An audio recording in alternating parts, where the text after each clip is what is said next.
Noshka Fernandez from IPAC, you have the floor. If we have the floor in the virtual world, but over to you, Anoshka. Thanks, Glenn, and good evening, everyone. Welcome to the first IPAC Edmonton event for this 2020-2021 programming year. My name is Anoshka Fernandez, and I am the volunteer chair of the Board of Directors for the Edmonton local chapter of the Institute of Public Administration of Canada. For those of you who aren't familiar with IPAC, we are a professional networking organization for people working in the public sector. And with many things COVID this year, we have been forced to adapt. It's a bit hard to be a professional networking association when in-person networking events aren't permitted, hence our foray into the world of online programming this year. Please visit our website, our IPAC Edmonton website, to sign up for our email notices or otherwise follow our LinkedIn account so that you can be among the first to find out about future events. And we've got several of them planned for the year, so we're really hoping that you'll be able to join us for all of them. IPAC Edmonton is a fully volunteer-run organization, and so I did want to, at this time, acknowledge the efforts of our board secretary, Rhiannon Stromberg, and our communications lead, Chisom Okonkwo, for all of the work that they have done to assemble this panel, get our technology working, and just make sure that we are going to have a great event for you tonight. So thank you very much to Rhiannon and Chisom. We're excited to welcome all of you to tonight's panel. We know our panelists are going to have some great pieces of information and wisdom for us. And while we're doing that, we didn't want to lose sight of the opportunity to try and do some online networking. So I'd like to draw your attention to the bottom of your screen and a chat function. If you select the option to chat with all panelists and attendees, I'd very much encourage you to introduce yourself to the group, your name and what order of government you are with, or if you're not with government, what organization you're representing. In the absence of having an in-person event, this is at least one small way we can get to see who's on the line and hopefully develop some connections with people you haven't spoken to before. Finally, for people who are IPAC members, I wanted to remind you all that this year's version of the national conference is happening next week between Monday and Wednesday. Again, because of COVID, the programming is offered entirely online. And there are some really interesting speakers and panel discussions planned. So I hope that you're going to join me in participating in some of those. I encourage you to check out the IPAC Canada website for more information on that. And one item that I thought would be really fun to make sure that you all knew about is as kind of a teaser for the upcoming conference.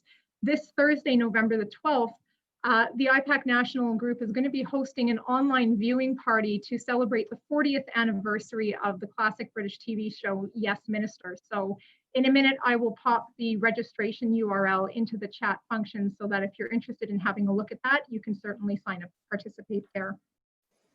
With that, I'm happy to hand the virtual microphone back to Glenn Kubish, who has very kindly offered to be our moderator for tonight's event.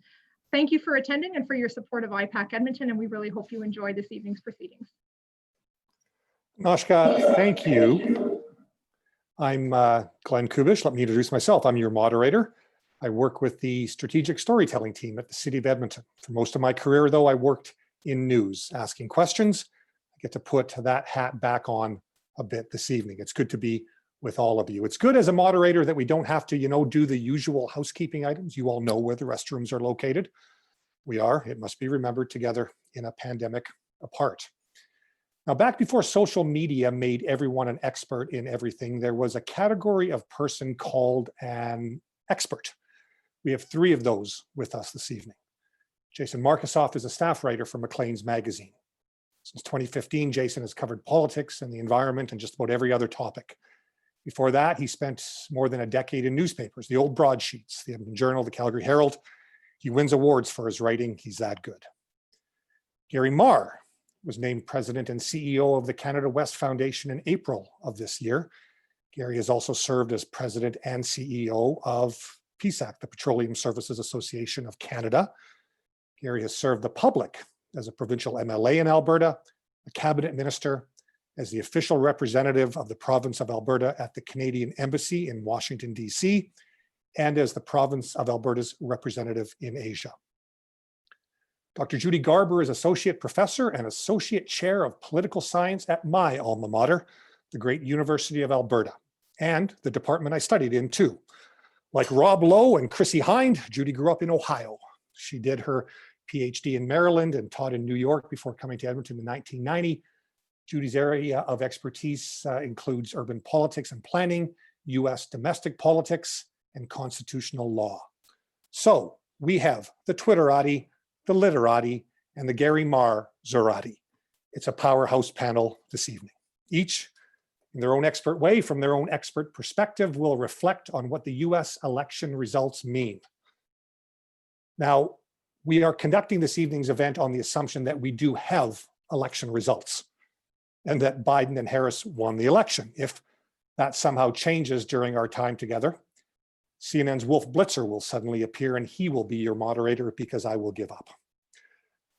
Part of what makes these panelists experts is that they show their faces, not just their avatars, and they submit their learned opinions to questions. Dialogue, after all, moves us all forward. After we hear from them, I'll ask a quick question of each of them. When they're all done, it's over to you, our audience, for your questions. Here's the deal. I'll try to soften them up. You finish them off, okay? Okay. Submit your written questions into the question and answer tab on the Zoom page. We're equipped this evening to take written questions, not on camera questions. And we'll get to as many as we can. We'll aim to be out around 8 o'clock. Okay, here we go. The results in context for Canada and Alberta. Jason Markusoff, your 6 minutes of thought-provoking, original, and memorable insights start right now.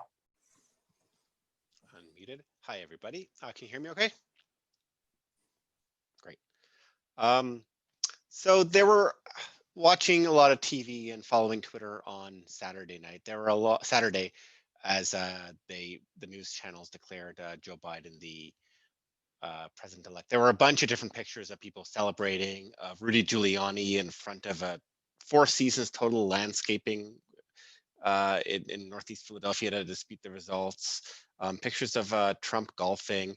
The one that sticks out in my mind is a really, really weird one. It's kind of an obscure one. It was one that one journalist posted of somebody in Washington, D.C. celebrating wrapped in a NATO flag. I would imagine that the only cities you would see somebody with a NATO flag in the streets in any circumstance ever might be maybe Washington, D.C. and Brussels. But here that person was celebrating with the NATO flag. And it just really resonated with me that you know, in normal times, you would never need somebody in America to celebrate, oh, great, we're in NATO, because that's been this constant given throughout decades since NATO was created after the Second World War. I was listening to Joe Biden today talk, and he said a familiar phrase to a Canadian ear, America's back. Some Canadians might want to say to him that sort of phrase tends to bite you in the ass for several years to come afterwards, but it's an important message for the world to hear something like that. You know, we can now say we have an American ally again. For the last 4 years, Canada has not been able to really say that in the same reliable way that we had in the past. There are a certain level of parameters which we can expect to have in a Joe Biden presidency. I did these hand gestures on a very narrow panel on CBC, and I was scolded because my window is just here. But you know, it used to be right now, like there's a certain level of set parameters in which we expect an American ally, an American government to operate. And that's about where they are in a Joe Biden presidency. Maybe they shift a bit over here with Bush or Reagan or Obama, maybe narrow at times, maybe widen at times. But in Trump land, it was like, you know, this way, that way, and everything. You know, the squiggly line. The number of infinite possibilities that governments from Alberta's premier to the federal government had to plan for were just so diverse and so myriad and confusing that they, you know, everything from, you know, pulling out of NATO to launching a war and dragging NATO into something. Everything from slapping tariffs on allies to ripping up the NAFTA agreement entirely. So this is a lot. For a long time, this was sweating. This was 4 years on tenterhooks, and there's not that same need for being on tenterhooks anymore. You look at the yesterday they released the readouts of Trudeau's first call with Biden, and they were talking about partnership on climate change, immigration, pandemic, having conversations about racism. Both mentioned the NATO alliance in there. So there are things, they'll be able to work through things in a rational, calm, normal way, and that's going to matter for international relations. There will be problems. Of course, there are going to be problems in this relationship, as there will be with anyone.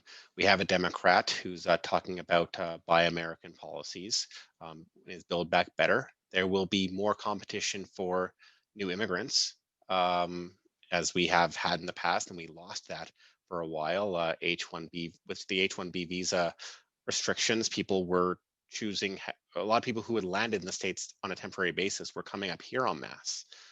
Which is something new. People are going to, be more happy to settle in Canada, in America, or at least try to, than they were under Trump. So that will be that sort of competition. But Buy American immigration competition, that's normal frame stuff, not these, squiggly line. We have no idea what's going to happen. It's nice to have a leader who's not going to be afraid of gently criticizing the leader of a foreign country, lest that foreign country leader fly off the handle and slap tariffs or go to war with us. Of course, in Alberta, there are certain particular anxieties around energy, which I'm sure Gary will get to, and maybe I can pick up a bit more in the comments. But let's remember that even there's a Leger poll right before the election that Maclean's reported on, and it said that more Albertans than anybody else in Canada wanted Trump, would have voted for Trump if they had a choice, and that's 32%.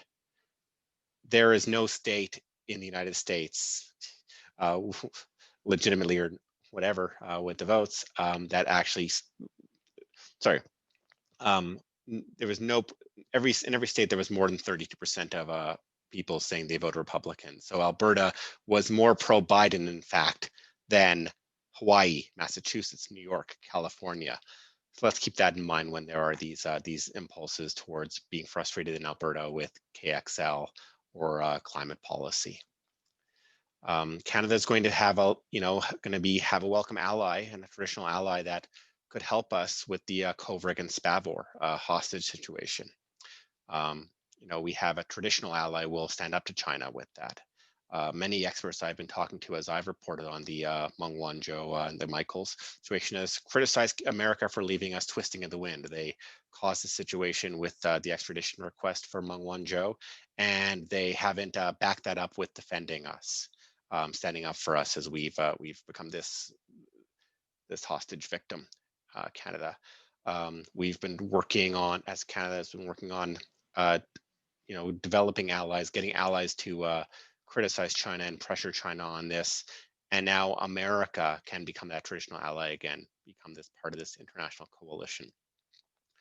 Now, of course, the world is different now. It's not just a work. We don't just roll back the clock. We don't just roll things back to before they were in 2016. Because while the American leader may be different, the rest of the world has changed a lot in the last 4 years. And let's not lose sight of that.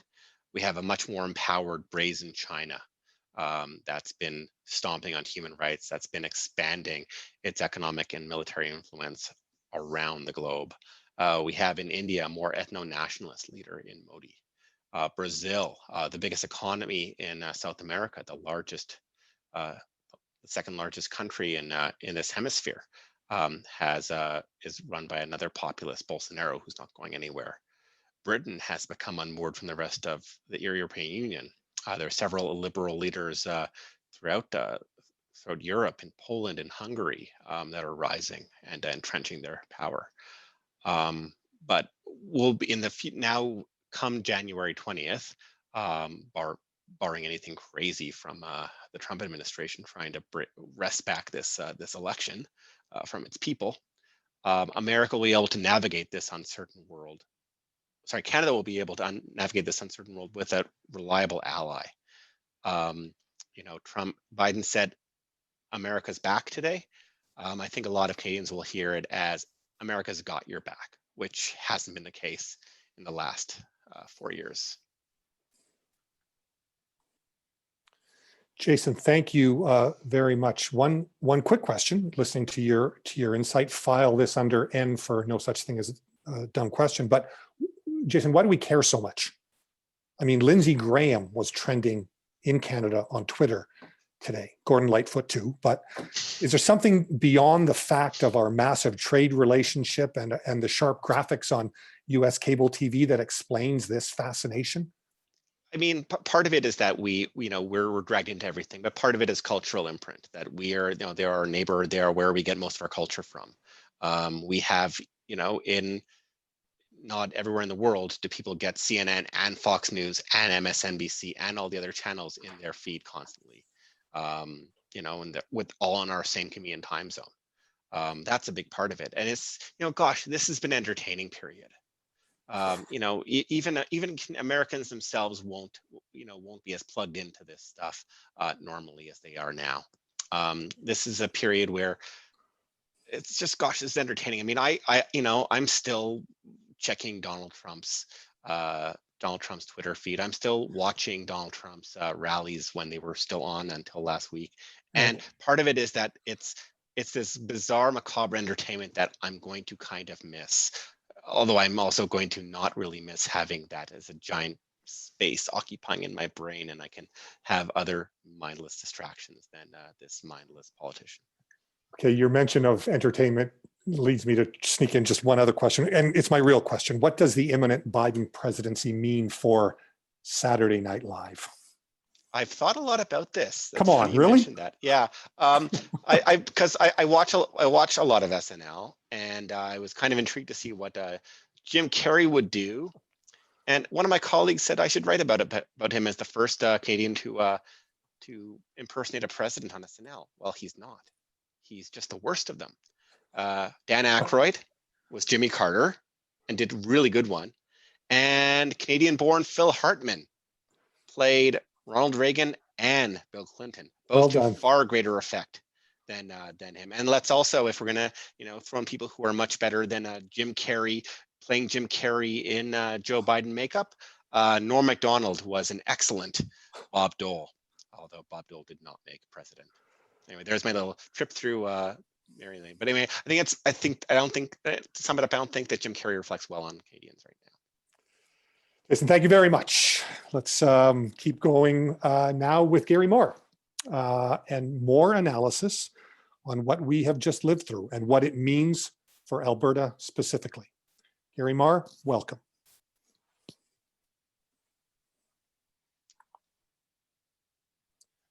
Gary, we are not hearing you.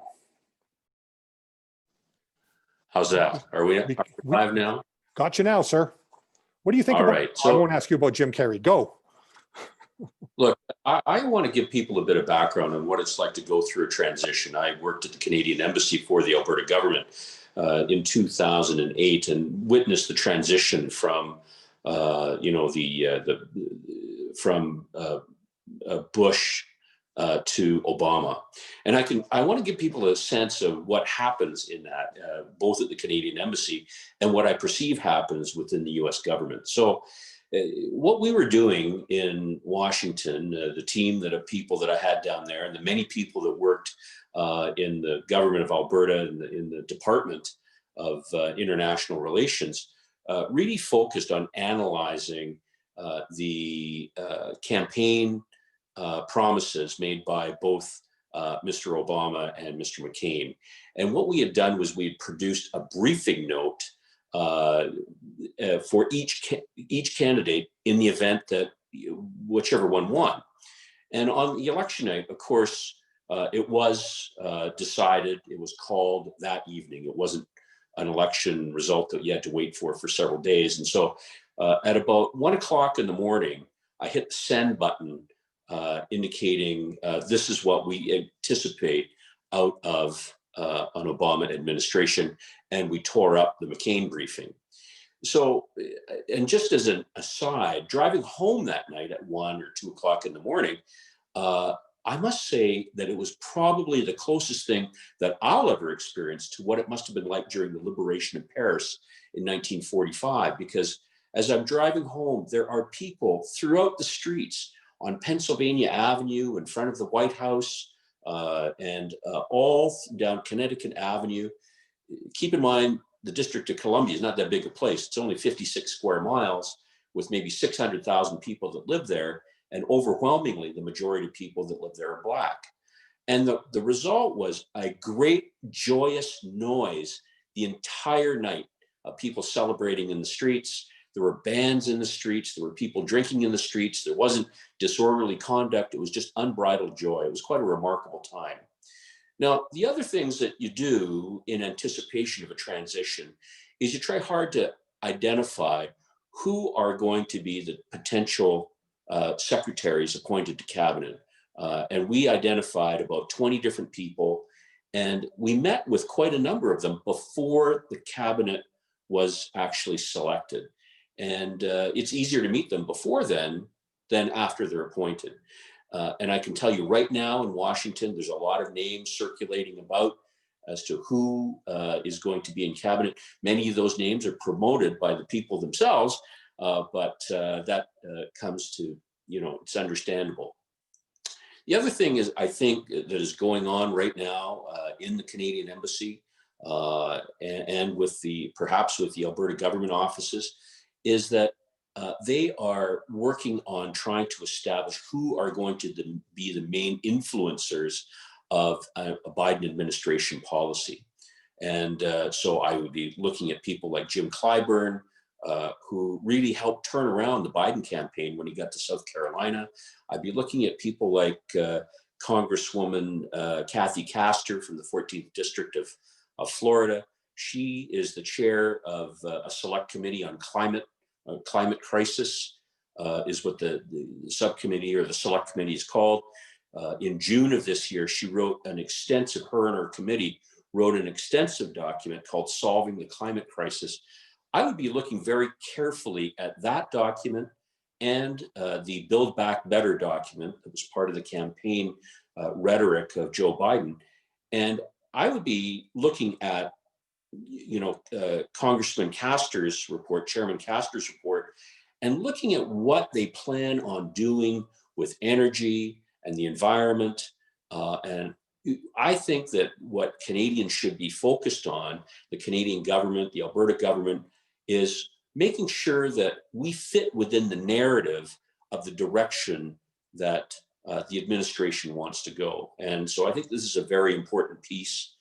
I think also in looking at the campaign promises of both President-elect Biden and President Trump, you could largely say that they were both campaigning on trade protection campaigns, expressed in different ways. But while that's the same, I think that their approach would be quite different in two significant ways. One is, I think that Joe Biden's expression of that public policy of trade protectionism, it will be more comprehensive and it will be more comprehensible. And what we've seen in the last 4 years is something that is really fairly characterized as being chaotic and ad hoc, trade protectionism by Donald Trump. So I would be, if I were in the Canadian Embassy, I'd be looking at every executive order of Donald Trump, and I'd be making a pitch that those things that are trade irritants for Canada, you're going to want to try and change those executive orders on day one, on the 21st of January, after the new president is sworn in. You need to try and make those changes made to Donald Trump's executive orders. And if you get it done on the 21st, on day one of the job for the president, the new president, then it'll be a lot easier than trying to change it later on. The second thing that I think is quite different about Mr. Trump and Mr. Biden as it relates to trade is clearly Mr. Biden is interested in multilateral approaches to it. And Mr. Trump, on the other hand, has spoken unilaterally about everything from decoupling the economy from China to withdrawal from NATO, getting out of the WHO, the World Trade Organization, and so on. So I think that this multilateral approach actually may be helpful to Canada in resolving some of the issues that we want to deal with. Ms. Mung and the two Michaels, who are now have been incarcerated for just over 700 days. Those issues, the issues of Ms. Mung and the two Michaels, Canada does not have the kind of bargaining leverage to deal with China on its own. It must work with partners to get this done, and it must be about more than an exchange of these two parties. Instead, it's got to be brought in a larger context through a series of multilateral approaches. And I would argue that places like South Korea, Japan, and Australia all have the same issue that they've got citizens that have been detained by China. And I think that Canada, working with the United States, those three other countries, and perhaps dozens of others, and approaching China and saying, this is not how we do diplomacy, and calling out China on that, is actually consistent with what Joe Biden has talked about getting tougher with China. And I think that his approach to getting tougher with China may prove to be more effective than Mr. Trump's approach. Of course, one of the issues that people talk about when it comes to Alberta specifically is the Keystone XL pipeline. I think that there's a lot of factors to take into consideration here. For decades, Mr. Biden has been largely a centrist. That has been his background in more than 4 decades in the U.S. Senate. He knows people in the Senate. He's worked with them. He's got many friends on both sides of the aisle.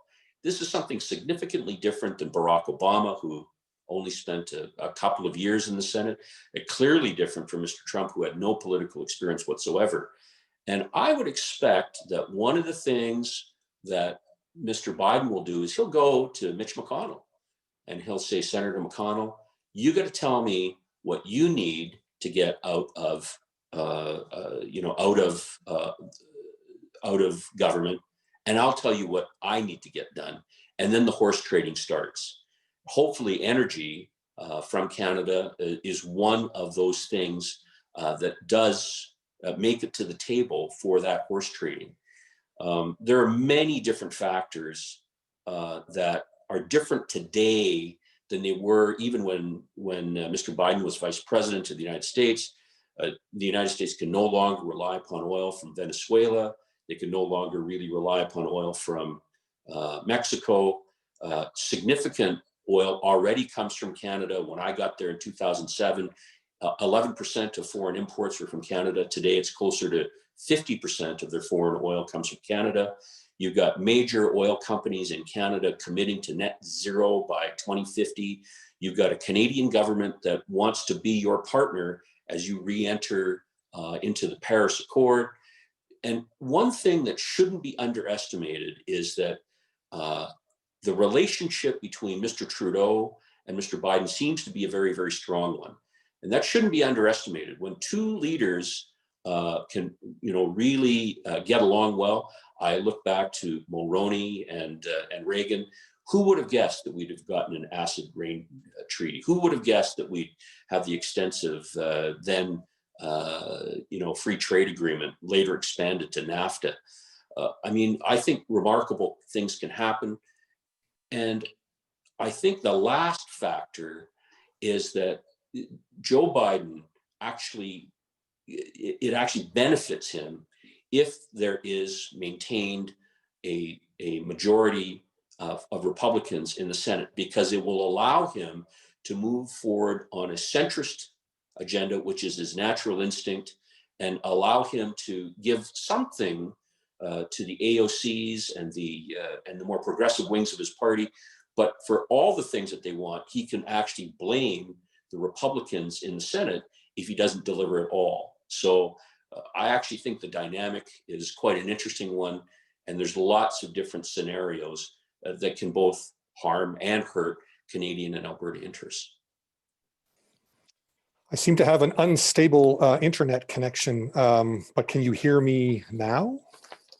I'm good. Okay. I can.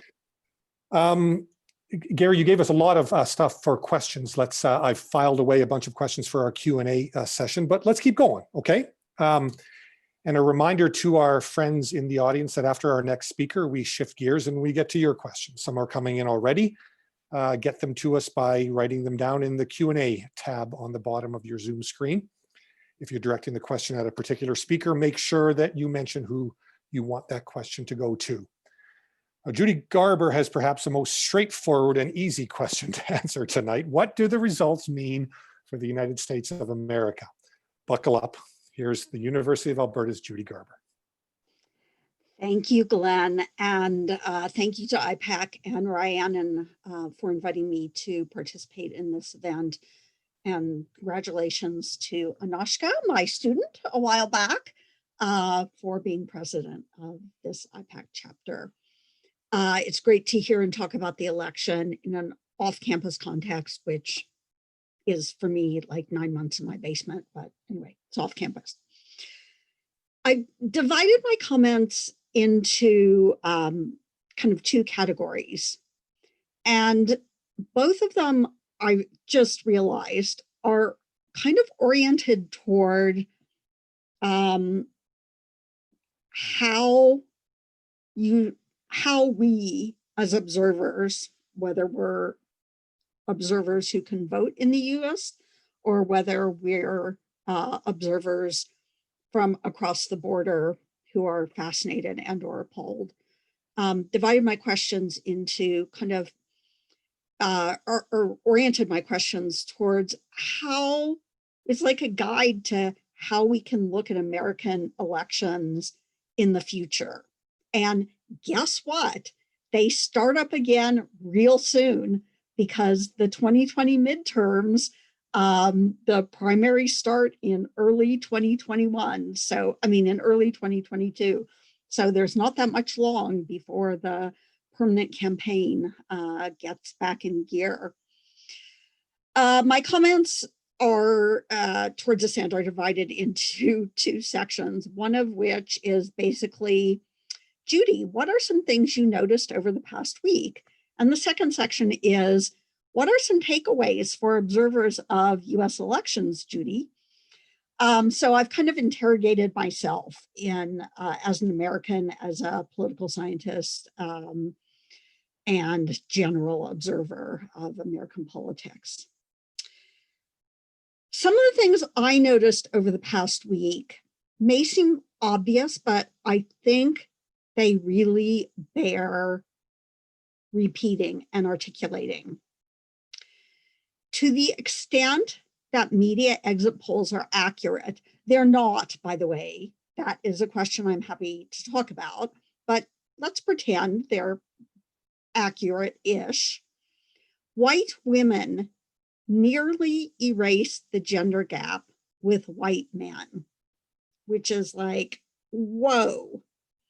Nationally, 55% of white women voted for Trump last week, compared with 58% of white men. That is a 3% gender gap. Even in 2016, the gender gap was within white voters was at least 10%, which would have been quite typical of the gender gap between white female and white male voters. 52% at least, or up to 52% of white women voted for Trump in 2016 versus 62% of white men, so the 10% gender gap. White women increased their vote for Trump this year. White men decreased their vote for Trump.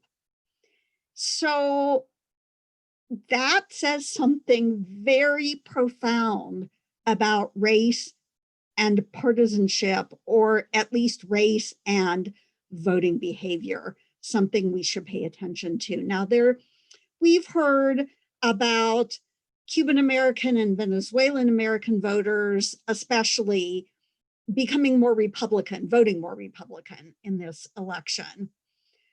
That ignores the big picture of Latino voting in the US, which is 2/3 to 70% of Latinos vote Democratic. Yes, you probably have heard 20% of African American men voted for Donald Trump. That is an increase. That means 80% of African American men voted for Joe Biden. So you may also know, and this is important, that 6 Indigenous members of Congress, members of the House of Representatives, were elected on Tuesday, and that 3 are Democrats and 3 are Republicans.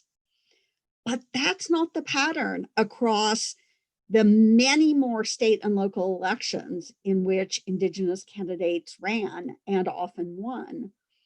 The trend is for Indigenous Americans to vote Democratic rather heavily.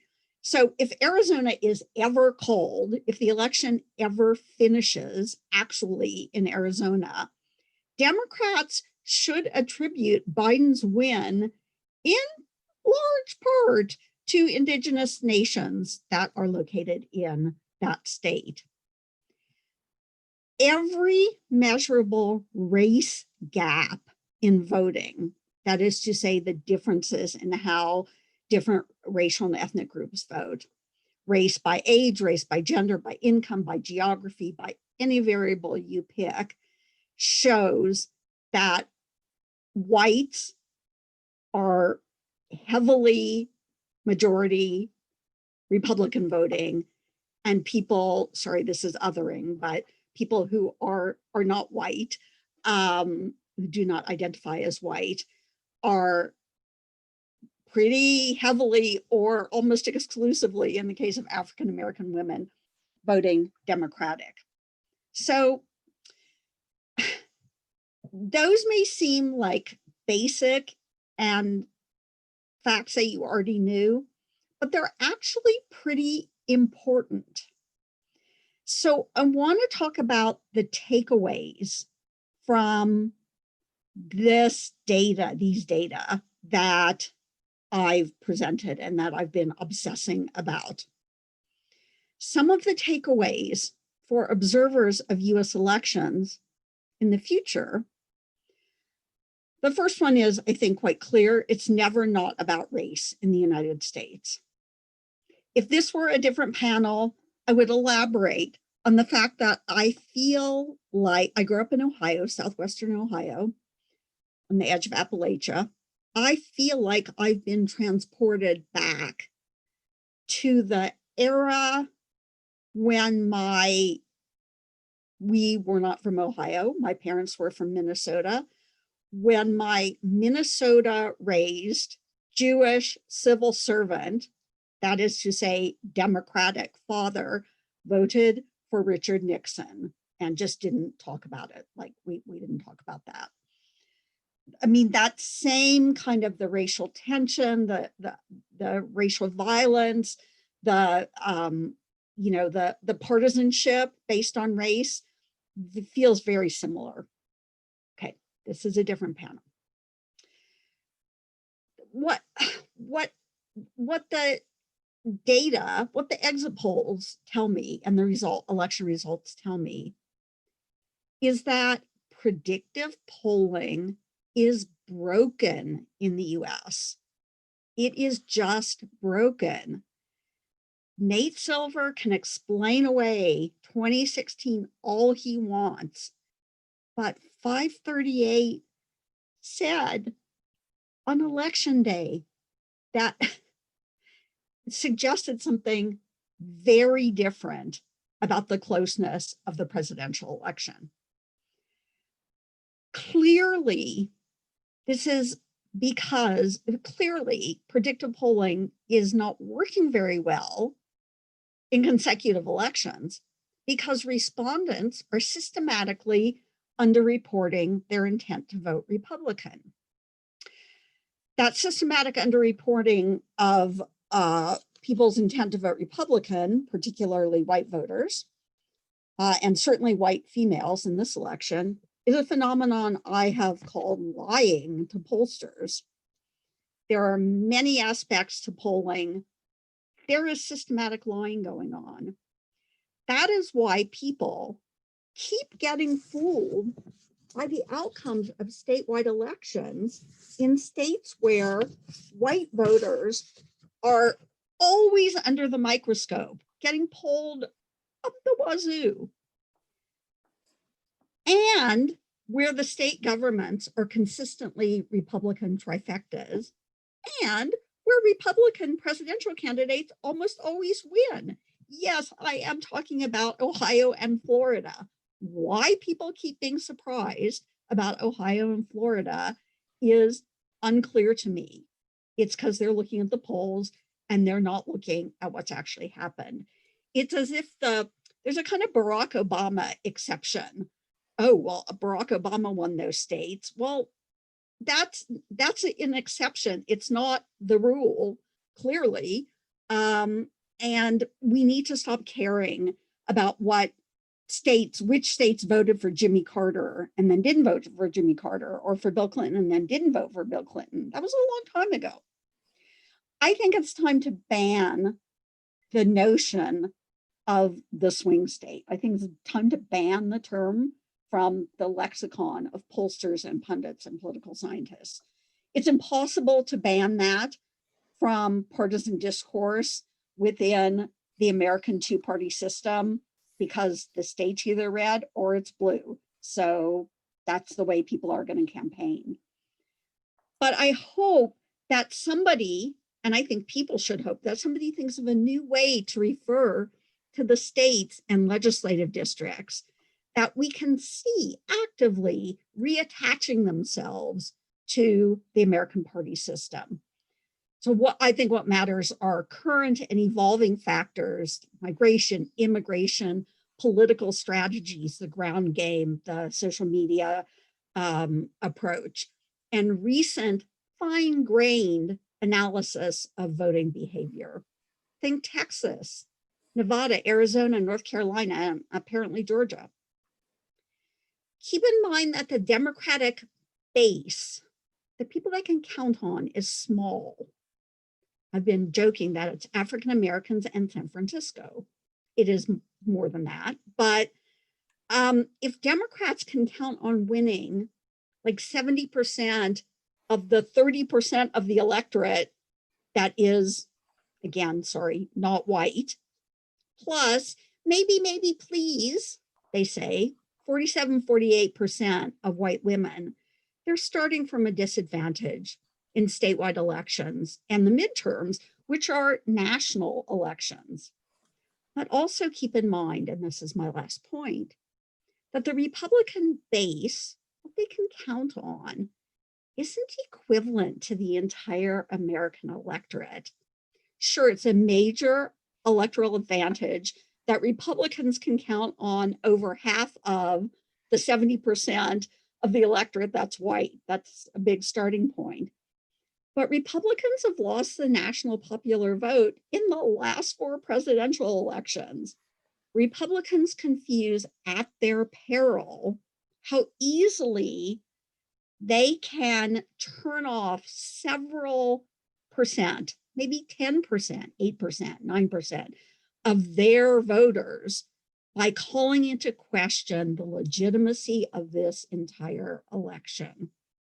Whether Democrats in 2022 get maybe please 47-48% of white women to vote for them could be determined as the Senate Republicans, as Mitch Mcconnell, Lindsey Graham, run the playbook of a president who's leaving office. And I really think that relates in part to what the previous speakers have talked about, but also it does relate to how we can look at elections in the future. Thanks. Judy, thank you.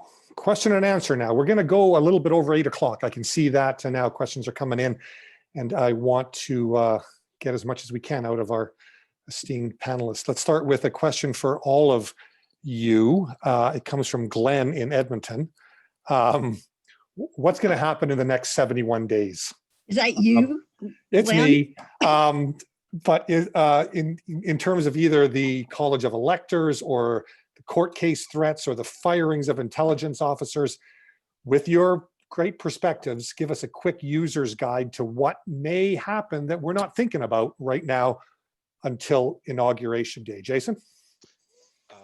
You know, going back to something I said, it's hard to, sorry, it's hard, it's, you know, it's pretty easy. It's hard to exactly. We can't really hear you, Jason.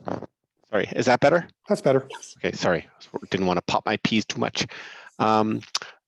It's, you know, there's, you know, again, there's the range of possibilities for how Trump and his crew will behave is just so wide, it's hard to really predict. But what I would look for is how his losing streak goes.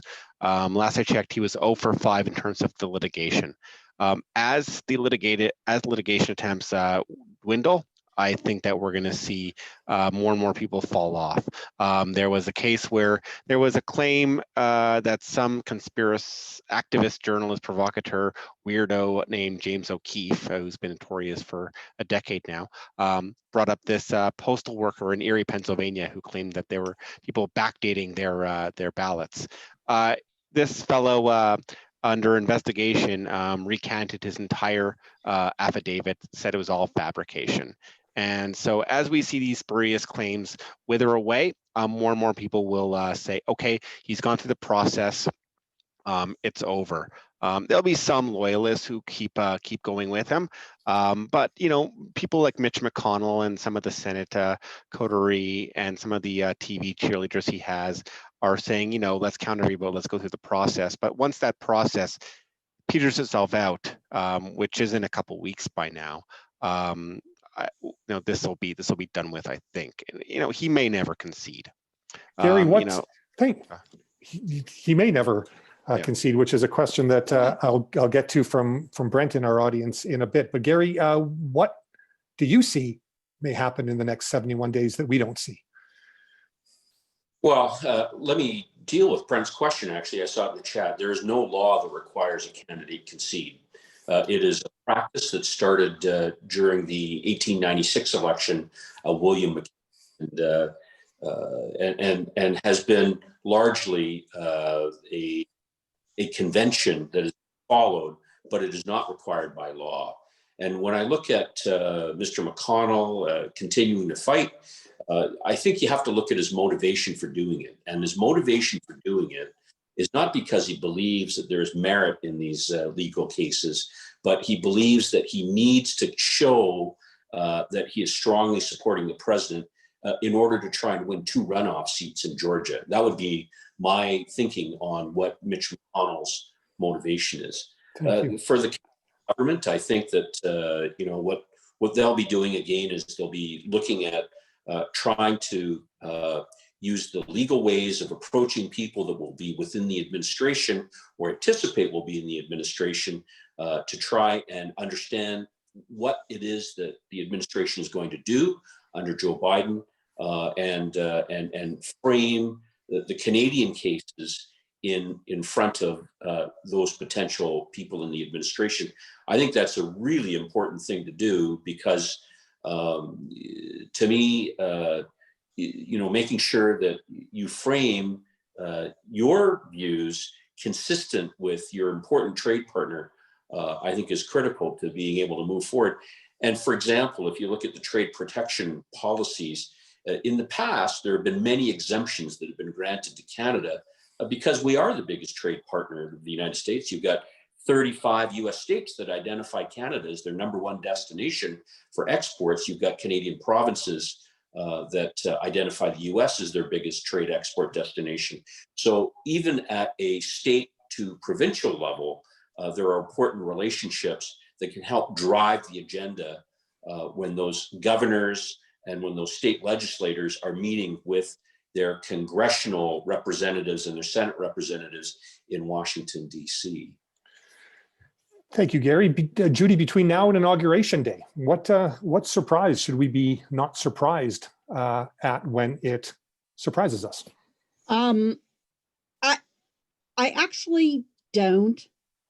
I don't think that, I'll say first, I don't think that the Mitch McConnell strategy is actually going to help in Georgia. I think it may hurt in Georgia. People are, well, the base will turn out. The question is the entirety of the Georgia electorate. And these are 2 statewide elections. And I don't know that that's going to help. Surprises. There's not going to be any legal surprises. No judges want to touch this, including Republican appointed judges.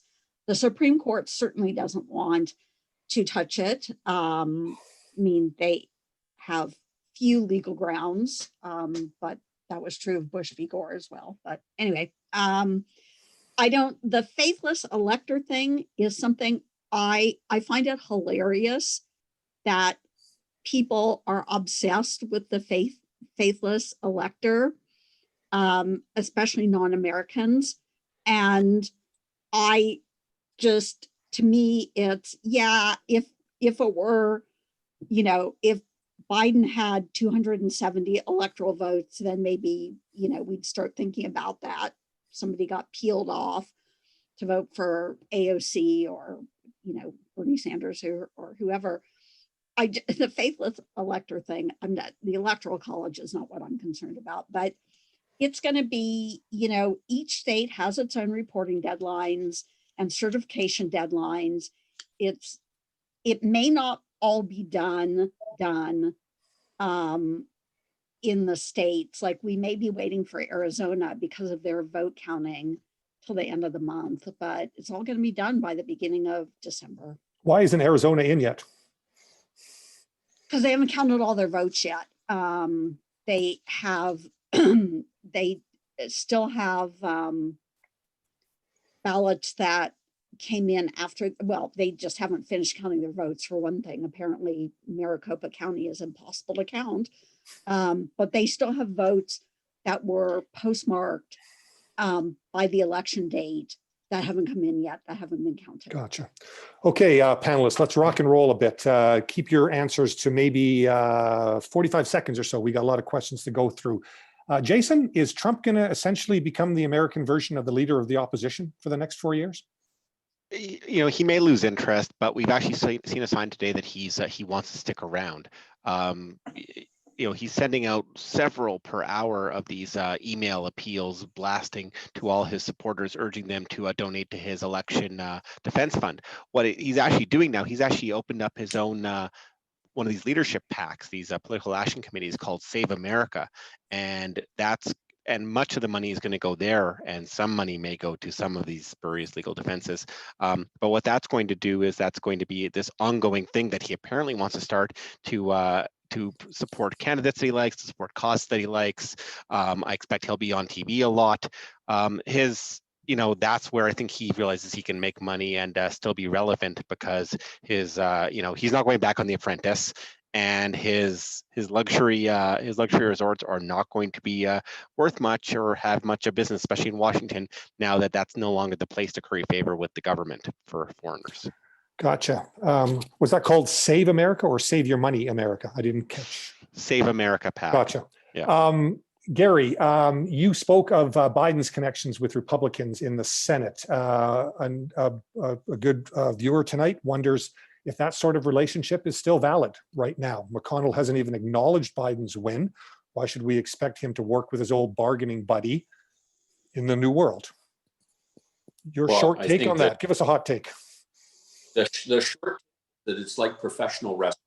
You got to put a show on for the people that are in the audience. You got to slug each other. You got to grab each other's heads. You got to do whatever it takes.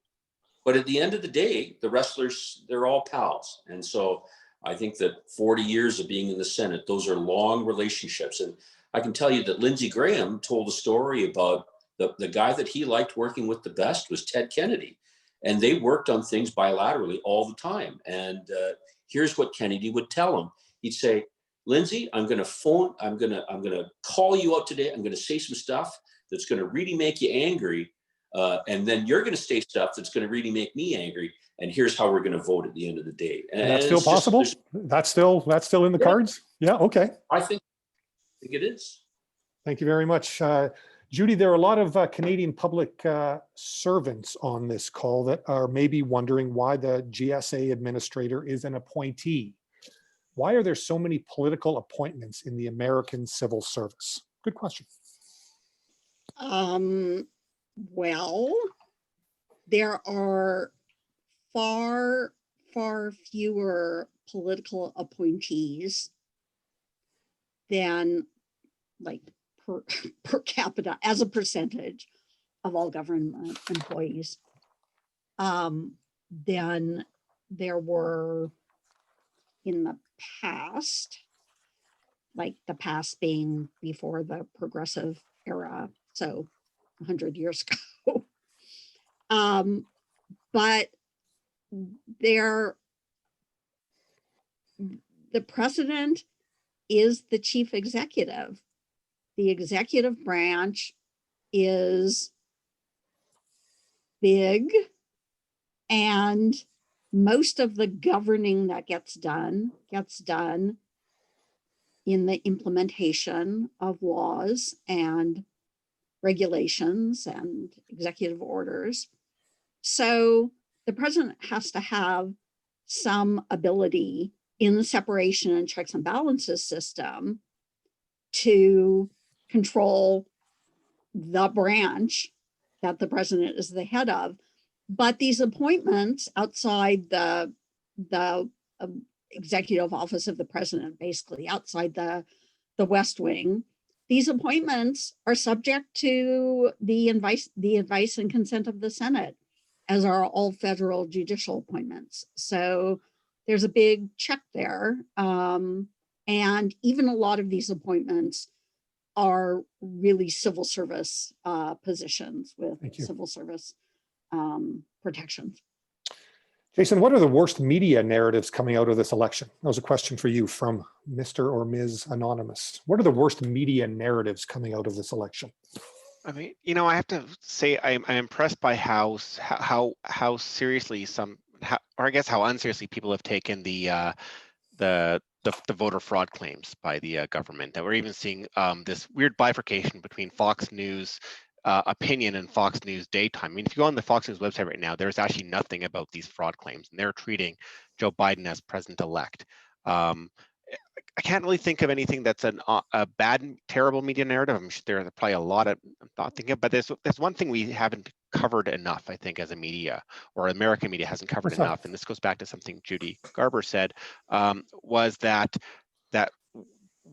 we've looked a lot on what women want in this. I don't think we've really reported much on why men are going so strong across multiple racial lines toward Trump in a way they hadn't before.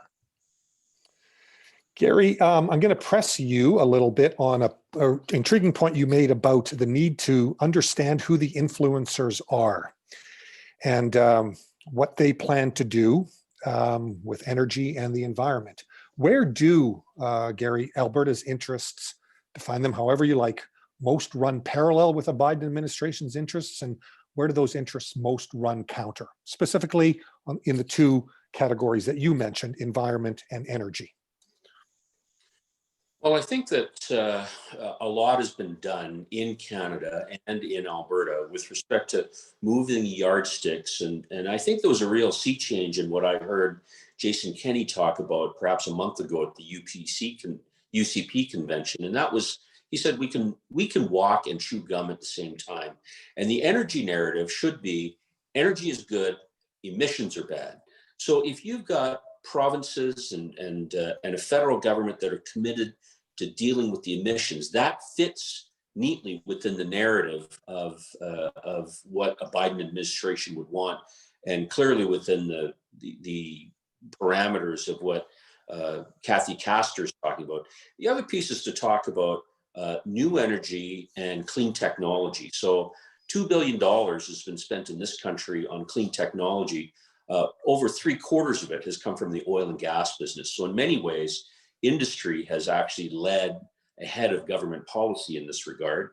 And then finally, you've got these technologies that could be tremendous game changers. You look at, for example, hydrogen and the work that's being done in Western Canada on hydrogen. You look at the work that's being done in geothermal, finding, in the case of Saskatchewan, a lot of work has been done on small modular reactors, another non-emitting source of energy. I think that these have tremendous potential to fit within the narrative of what Joe Biden and his administration would want to do. Do they have tremendous potential to get his attention from day one, given COVID? Well, and I don't ask that question to in any way diminish the importance of COVID, just the opposite. Yeah. No, I think COVID is the number one issue. Number two, the number two issue is creating jobs. And in this regard, I think KXL may actually be an important project from a jobs perspective. You've got major labor unions that threw their support behind Joe Biden in this election, and contracts have been signed to continue doing the work on Keystone XL pipeline. I think that making the hard hats argument to the new administration would be one that would resonate. I would, and maybe this is a bit flippant, but I would say that President Obama was more closely aligned with Hollywood elites, whereas Joe Biden, over decades, has been much more closely aligned with labor unions. And so I actually think that the jobs creation agenda, and recovery from COVID are the number one and number two issues that are within the Biden administration framework. Thank you. Judy, Justices Kavanaugh and Roberts were harsh on the arguments to repeal Obamacare today.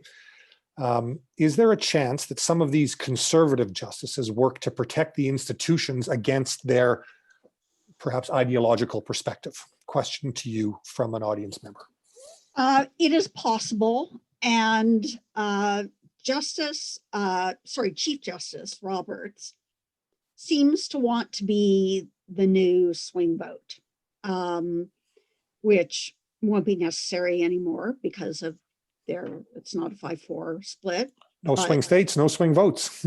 No swing states and no swing votes when it's a 6-3 Republican appointee majority on the U.S. Supreme Court. I believe that there is some concern for precedent. I have not read, I have not listened to the oral argument, but I'm guessing that precedent is going to play a part. And I don't know that Obamacare, what's left of it, is what this court is concerned about the most. Jason, how will politics in Alberta change because of a Biden win? How will Alberta politics change because of a Biden win? I mean, there's going to be a lot of pressure to bear on the Keystone XL thing. I mean, I think that's going to be where a lot of people's mind goes on this. Will be Keystone XL. So that'll be the big easy measurement of good or bad. But one place it might go is, and I think Gary did a pretty good job talking about that. One place I think that we haven't discussed enough is that one of the big arguments for a long time against the carbon tax in Alberta was this idea of policy leakage, that there's not going to be this in other states, especially in other countries, especially south of the border, and then we're going to lose big. If there is a really concerted effort on Joe Biden's part to bring about climate change policy, probably not going to be a carbon tax if there's a Republican Senate. But if there are some measures that are relatively strong, that risk of policy leakage may not be there anymore, and that could change the whole argument. Gary, is it fair to say, Ariane asks, that Trumpism has seeped into Canada? And I'll extend that into Alberta in some way since his election. And if so, what approach should the Canadian government take to handle this? Well, there may be some evidence of that, but by and large, I would argue that the systems are very, very different, particularly as it relates to how boundaries are drawn. The word gerrymandering is one of some long-standing application. It comes from the state of Massachusetts with a governor whose name was Elbridge Gerry. I was actually pronounced Gary, and he drew boundaries that would make some congressional districts more Republican and others more Democrat. And I think that because this is a unique year, because it's an election that ends at 0, and that means that every 10 years, in years that end in 0, they begin the redistricting process, and that is done at the state level, not at the federal level. So if you've got Republican governors and Republican state houses, then they're going to try and draw those boundaries to be more Republican. And if you're from a Democratic state with a governor who's a Democrat and a state that's a Democrat, then you're going to try and make those boundaries more democratic. And so the consequence is if political sentiment is on a normal distribution curve, a bell curve, really the only people that get elected represent the tails and not the middle. And the result in Washington, and this is expressed in Trumpism, is that people in the middle don't feel like they're represented because it's only the tails are represented. And the consequence in public policy and debate is that the elected people in Congress are more interested in winning an argument than solving a problem. And, people like Orrin Hatch was another guy a Republican from Utah, who really liked working with Ted Kennedy, and they were good friends. But the fact that he was a friend of Ted Kennedy in later years became a great burden on Mr. Hatch, trying to win his own nomination in his state for U.S. Senator. So we may have some evidence of Trumpism creeping into our system, but I don't perceive that the Canadian system of elections nearly has the same kind of problems as what I perceive to be in the United States. In a word, let's go Judy, Jason, Gary. If Trump concedes and runs again, do the panelists think he will win or not? Can Trump win again, Judy? Thanks. He can't win again. Jason? No. Gary? I mean, I'll caveat that. Let me caveat that by saying I also said no in 2016. So Again. This is being recorded, but that's okay. So you vote no, Jason? Yeah. Mr. Moore? I will say no. Well, that makes it unanimous. What will the relationship between Biden and Trudeau be like, Gary? How important is the personal in the political? And what will we see as the first fruit of that relationship if it does blossom? Look, for starters, Joe Biden at least can identify where Ottawa is on a map. I mean, I think that it's going to be a good relationship. Trump and Trudeau never got along. My sense was that Trudeau was perceived as being, like a frat boy to Donald Trump, and the president of the United States was a tremendous bully. And he saw a relatively weak character in Trudeau that he tried to exploit. I don't think that that's in fact the case, but I believe that all of the things that Trudeau and Mr. Biden together seem to indicate a genuine liking for each other. And I think this is very good for Canada. Judy, this is a question for you from someone who was listening carefully to your presentation. Why do you think that the gender gap persisted for the election of the first Black president, but collapsed after Trump? Good question from Daisy.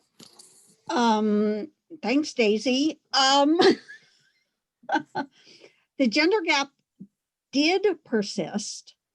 Well, there still is a gender gap. And I think when we find out the exit polls are impossible to do in this election, because who do you exactly poll?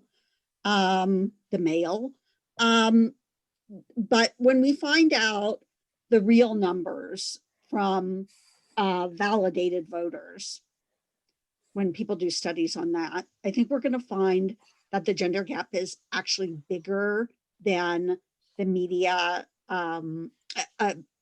within between white women and white men. I think we're going to find out that it's actually bigger than this 3% that's being reported now. So a bit bigger, but the gender gap was at least 10% among white women, and that's about what it is among African Americans. It's about what it is among Latinos. That gender gap hasn't changed a ton. So I don't know what then the question is, what is wrong with white women? Like, what's their story? And like, why in this election of all elections, and this would be a big contrast with 2018, in this election among all elections, I think in some of these, I think in some of the overpolled, over scrutinized states in particular, I think people got tired of being the object of scrutiny. And there may have been some pushback there, but clearly there's something that I would say white women, there's something that they're thinking about the parties that doesn't align with what outside observers might expect them to think about the parties. Jason, do you want to pick up on that good point and expand on what you were saying earlier about men and what they may be thinking? I mean, maybe I haven't gone into the exit poll data or the early data to the extent that that Judy has.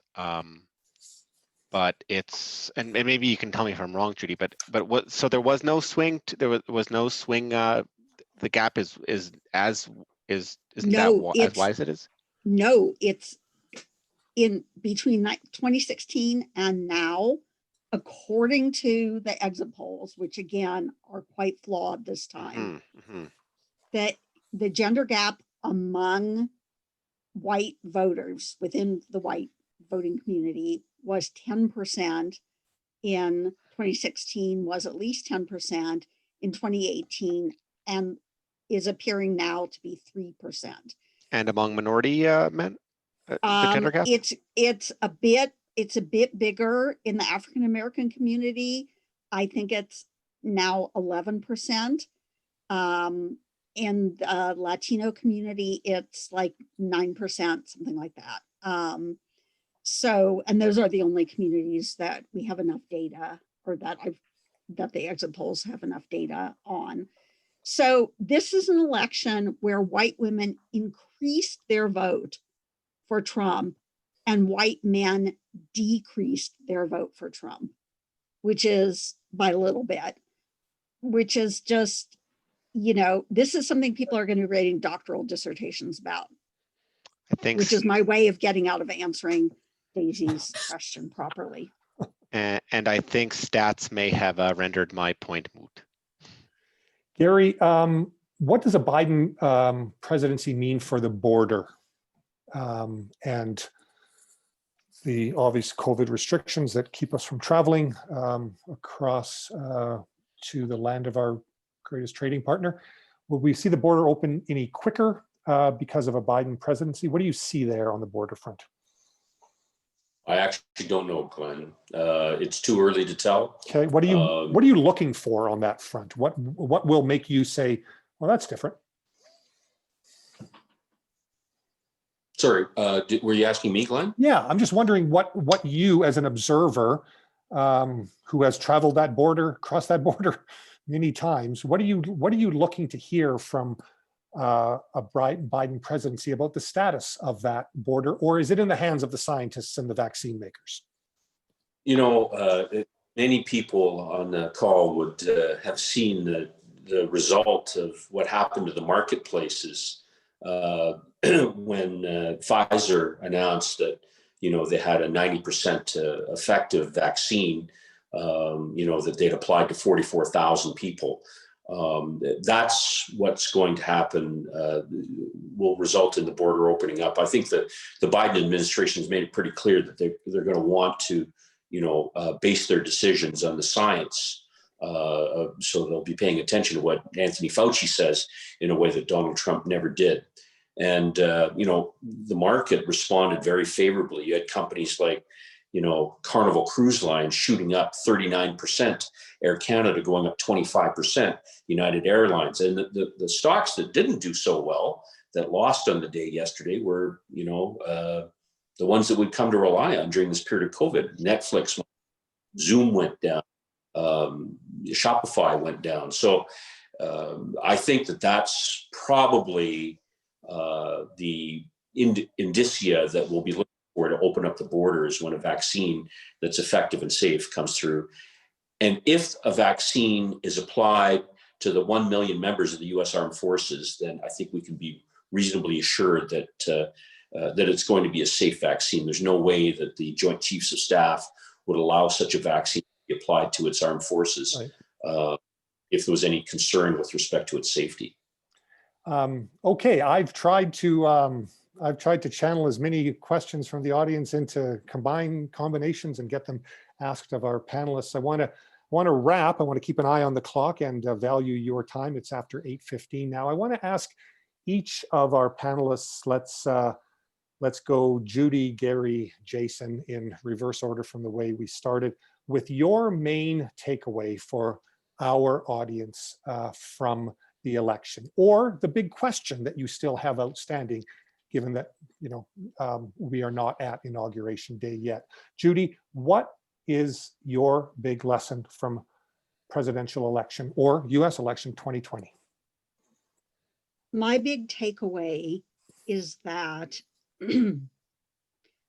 somebody does need to find out what makes white women vote the way they do, since they are the biggest chunk of the electorate by major, race and gender tranches.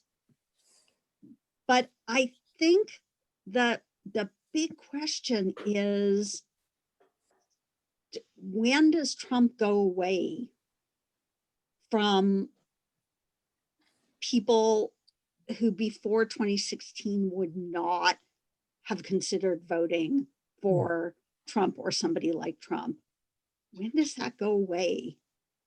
And it sounds from this panel like, and that's an important question because it affects the progressive wing of the Democratic Party, where people have been arguing that the vote for Trump is a vote against centrist Democratic policies.